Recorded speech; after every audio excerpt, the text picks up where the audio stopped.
Previously on Spider-Gwen. After being bitten by a radioactive spider, Gwen Stacy took up the identity of America's greatest superhero, Spider-Woman. Tragically, her boyfriend Peter Parker grew jealous and died after turning himself into the monster known as the Lizard.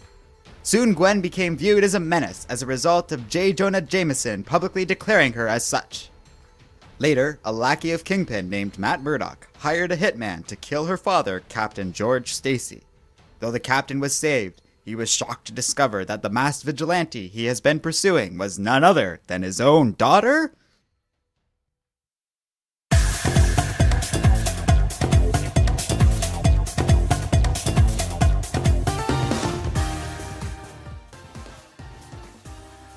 Now, returning from her adventures in Spider-Verse, Gwen finds herself short on friends and lacking any credibility as a superhero.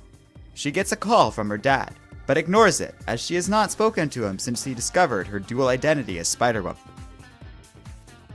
While visiting an injured officer, Foggy Nelson informs Captain Stacy that he has been relieved of command over the Special Crimes Task Force. Though George will stay on as an advisor, his replacement has already been assigned. Captain Frank Castle is on the case. Meanwhile, Gwen is at a store when she sees her old friends have gotten famous. The band, calling themselves the Mary Janes, recently had Gwen as a drummer until she quit due to the stresses of being a superhero. The band is struggling to get along without Gwen, and when Spider-Woman checks in on them, she finds them breaking up because the lead singer, Mary Jane, doesn't want anything to do with getting Gwen back into the group. In order to re-establish herself as a hero, Gwen begins to investigate a new villain currently at large in the city, the sinister Vulture. She finds his home, but without any leads, chooses instead to draw him out with widespread use of graffiti. Sure enough, the Vulture finds the young hero and begins a vicious assault.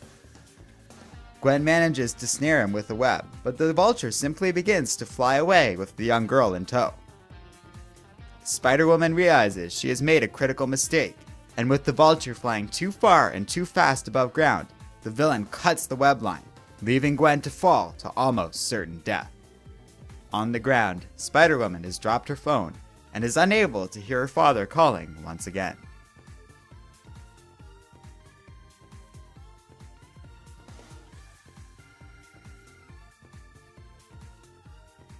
Hello and welcome to Comic Island. My name is Arden, and this is my recap and review of Spider-Gwen #1.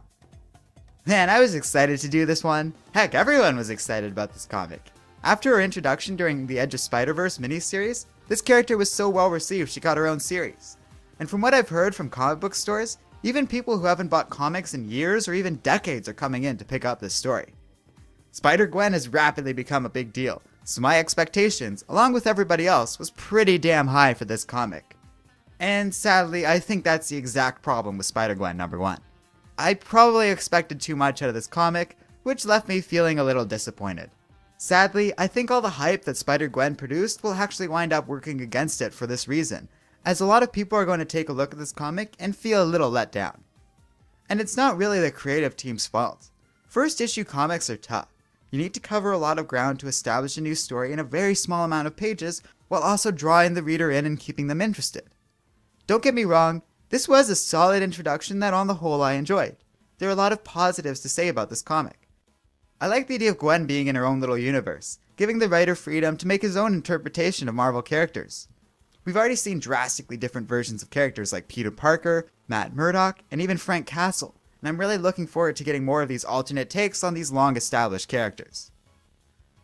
I also on the whole enjoy the art, although I'm not really sure if this style suits a Spider-Gwen story.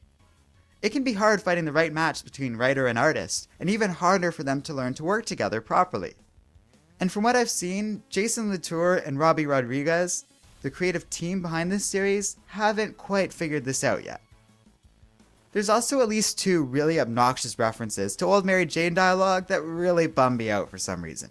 These weren't clever nods to the mainstream continuity, nor were they funny little jokes. It just felt like obligatory, forced-in references that were there for no good reason.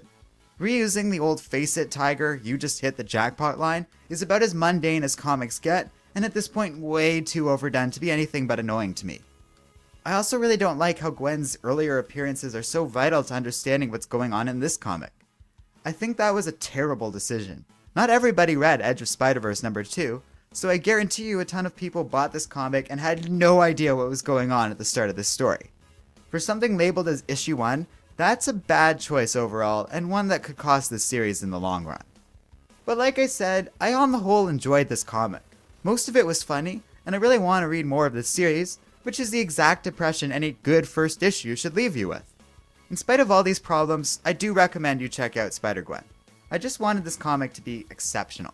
I know that's a lot to ask, but given how excited everybody was for this series, myself included, Marvel really should have put the best creative force they could muster behind this project, and I just don't get that feeling from reading this comic. In a lot of ways, this feels thrown together.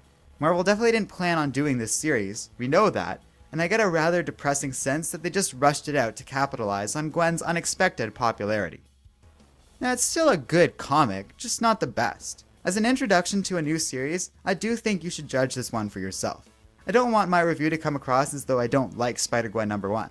I do like this comic, I just found it disappointing in certain aspects after having such high hopes for it.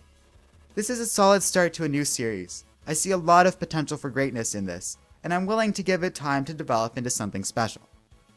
Let me know what you think of Spider-Gwen #1, and what you'd like to see come out of this series. If you're confused about everything that went down in Spider-Verse, you can find all our videos covering that event online, with a full and complete reading order available on our website. We also have a Facebook and Twitter page if you'd like to engage more with Joey and I outside of the channel. And finally, don't forget to like, subscribe, and keep reading comics.